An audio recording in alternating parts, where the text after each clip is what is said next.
The Wisdom of the Ancients, by Francis Bacon. Chapter 22. Nemesis, or the vicissitude of things. Explained of the reserves of fortune.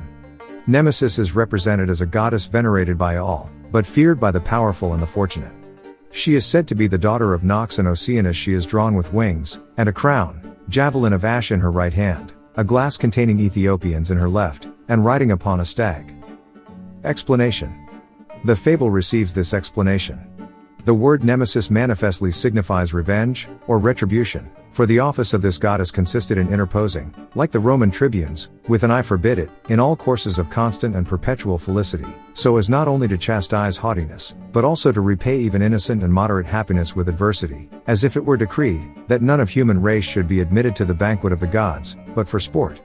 And, indeed, to read over that chapter of Pliny wherein he has collected the miseries and misfortunes of Augustus Caesar, whom of all mankind one would judge most fortunate, as he had a certain art of using and enjoying prosperity, with a mind no way tumid, light, effeminate, confused, or melancholic, one cannot but think this a very great and powerful goddess, who could bring such a victim to her altar.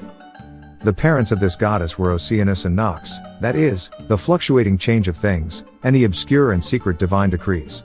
The changes of things are aptly represented by the ocean, on account of its perpetual ebbing and flowing, and secret providence is justly expressed by night.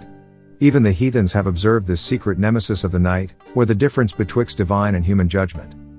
Wings are given to Nemesis, because of the sudden and unforeseen changes of things, for, from the earliest account of time, it has been common for great and prudent men to fall by the dangers they most despised.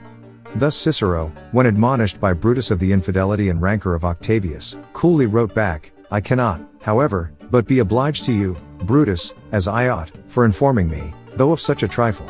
Nemesis also has her crown, by reason of the invidious and malignant nature of the vulgar, who generally rejoice, triumph, and crown her, at the fall of the fortunate and the powerful. And for the javelin in her right hand, it is regard to those whom she has actually struck and transfixed.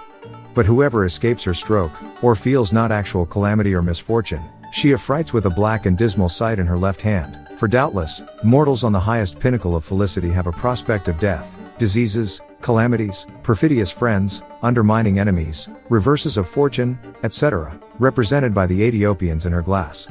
Thus Virgil with great elegance, describing the battle of Actium, says of Cleopatra that, she did not yet perceive the two asps behind her, but soon after, which way soever she turned, she saw whole troops of Ethiopians still before her. Lastly, it is significantly added, that, Nemesis rides upon a stag, which is a very long-lived creature, for perhaps some, by an untimely death in youth, may prevent or escape this goddess, yet they who enjoy a long flow of happiness and power, doubtless become subject to her at length, and are brought to yield. The end.